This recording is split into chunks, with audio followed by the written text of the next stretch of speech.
नरेंद्र शर्मा सिर्फ एक ही बात बोलता है, कर्म करो फल की इच्छा मत करो। करने वाला वो परमपिता परमात्मा है। हर धर्म में लिखा हुआ आप इंसानियत का फर्ज निभाएं और भगवान आपको यहीं भी उसका फल देगा। सबसे बुरी हालत जो है वो इस वक्त जो है वो रोड की है। आरएसपुरा से लेके सतवारी तक जो रोड है वो खड्डों से भरी हुई रोड है। और हमारे मैनिफेस्टो में ये भी बात कही गई है कि जो पीओजे के रेफ्यूजीज का जो पेंडिंग कंपनसेशन है उसे हम जल्द से जल्द फास्ट ट्रैक पे पूरा करेंगे। और जब भी मेरे पास कोई आया, रात को 12 बजे आए, 1 बजे आए, नरेंद्र शर्मा के दरवाजे हमेशा लोगों के लिए खुले रहे। हमारी सरकार आती है उस मैनिफेस्टो में तो बहुत से ऐसे मुद्दे हैं कि जो जम्मू कश्मीर के हक हुकूक की बात करते हैं। आप देख रहे हैं आरएसपुरा की आवाज।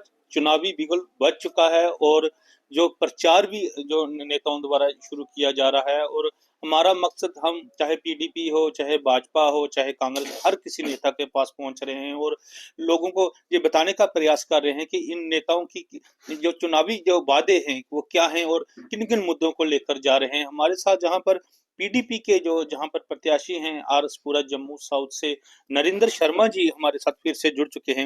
नरेंद्र शर्मा जी, आपको तो पहले स्वागत है आरएसपुरा की आवाज में। बहुत बहुत शुक्रिया मुकेश जी, जो आप हमारे पास आए हमें कवरेज करने के लिए। नरेंद्र जी, क्या क्या जो वादे हैं जो लोगों के साथ आप लेकर जा रहे हैं, और भाजपा और पीडीपी में क्या अंतर है जिसको लेकर आप जनता के बीच अपनी राय रख रहे हैं?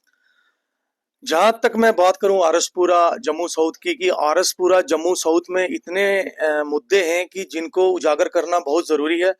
और इसी को मद्देनजर रखते हुए तो मैं party president madam Mehbooba Mufti जी का दिल की गहराइयों से स्वागत करता हूं कि जिन्होंने मुझे इस काबिल समझा कि मुझे आरएसपुरा जम्मू साउथ का मैंडेट दिया।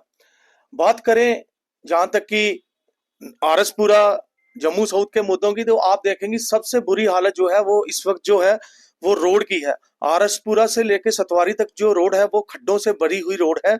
और यहाँ से कई नेता, कई बड़े बड़े दिग्गज नेता, बड़े बड़े ब्यूरोक्रेट्स यहाँ से गुजरते हैं, लेकिन उनका इस तरफ ध्यान नहीं जाता कि ये रोड की कितनी बुरी हालत है। लोग कम से कम इधर इतने हादसे होते हैं, बहुत से हादसे होते हैं जिनमें मौतें भी हुई हैं। और किसी को इस चीज की जरूरत नहीं पड़ेगी इसके लिए कुछ करें। लेकिन मैं अभी इस रोड को बने हुए 2 साल तक नहीं, 2 साल भी नहीं हुए, तो इतनी जर्जर हालत है। तो सबसे पहले तो रोड की बात करूंगी, रोड की बहुत बुरी हालत है। और उसके बाद मैं बात करूं एजुकेशन की। एजुकेशन की बात करें तो आप जाके देखिए हायर सेकेंडरी स्कूल में, देखिए कि वहाँ की बिल्डिंगों की इतनी जर्जर हालत है कि वो किसी टाइम भी गिर सकती है और बड़ा हादसा हो सकता है। वो तब जागेंगे जब हादसा होगा। हादसे का इंतजार क्यों कर रहे हैं?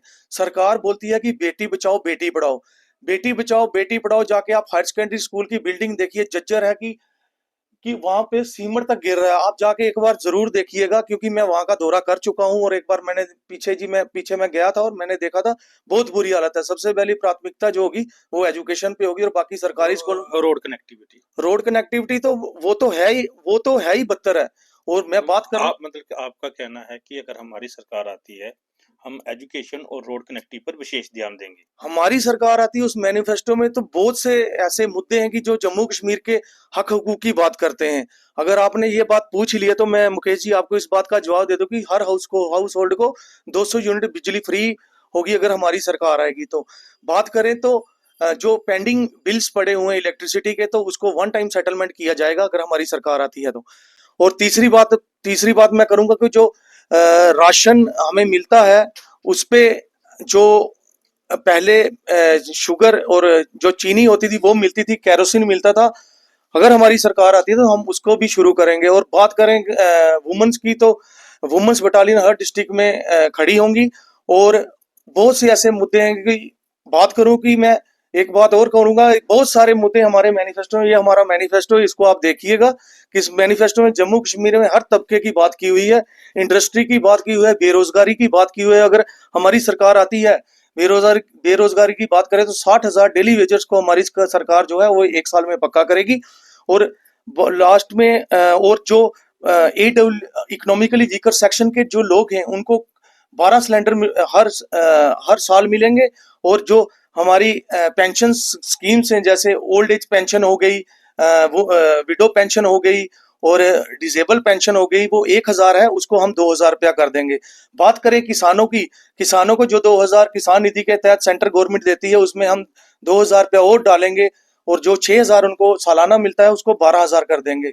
और भी बहुत से ऐसे मुद्दे हैं। और बात करूं मैं, जहां तक कि मैं पीओजे के रिफ्यूजीज की, मैं खुद एक पीओजे के रिफ्यूजी हूं और हमारे मैनिफेस्टो में दिए ये भी बात कही गई है कि जो पीओजे के रिफ्यूजीज का जो पेंडिंग कंपनसेशन है उसे हम जल्द से जल्द फास्ट ट्रैक पे पूरा करेंगे। और भी जितने भी मुद्दे होंगे, तो जम्मू कश्मीर के जितने भी मुद्दे हैं वो इस मैनिफेस्टो में मैं बात करूं, बहुत सारे मुद्दे हैं। और मैं ये तो है मैनिफेस्टो की बात। जी नरेंद्र जी, आपका जो जीवन है काफी संघर्ष भरा रहा है, जहां तक मैं आपको जानता हूँ। बिजली का जो प्रोटेस्ट हुआ, आप गर्मी में 45 डिग्री टेम्परेचर में धूप में बैठे रहे जनता के साथ, मेन सड़क पे बैठे रहे ना, तो आपको हॉस्पिटल में भी ले गए, वो आपको वहां पर एडमिट भी किया। तो मेरा ये कहने का मतलब है कि संघर्ष भरा जीवन है, तो फिर इसके बाद आप सक्रिय राजनीति में कैसे आ गए? संघर्ष हमारा वो एजिटेशन नहीं था, संघर्ष हम पिछले 15 साल से कर रहे हैं। किसी गरीब बच्ची की शादी होती थी, हम उसको राशन प्रोवाइड करते थे। किसी को इलाज की जरूरत है, हम उसे इलाज प्रोवाइड करते थे। हर तरह के जो मुद्दे हमारे समाज में जो गरीब तबके के लोग हैं, तो उनके हम काम करते रहे। और जब भी मेरे पास कोई आया, रात को 12 बजे आए, 1 बजे आए, नरेंद्र शर्मा के दरवाजे हमेशा लोगों के लिए खुले रहे। और नरेंद्र शर्मा सिर्फ एक ही बात बोलता है, कर्म करो फल की इच्छा मत करो। करने वाला वो परमपिता परमात्मा है। हर धर्म में लिखा हुआ, आप इंसानियत का फर्ज निभाएं और भगवान आपको यहीं भी उसका फल देगा। और आपने पूछा कि संघर्ष भरा बहुत बड़ा संघर्ष रहा। मैं आपको एक बात बता दूं, एक सच्चा नेता बनने के लिए और एक आईएएस बनने में बहुत अंतर है। आईएएस बंदा बन जाता है, बड़े बड़े अफसर, आईएफएस भी बन जाता है, डॉक्टर बन जाता है, इंजीनियर बन जाता है।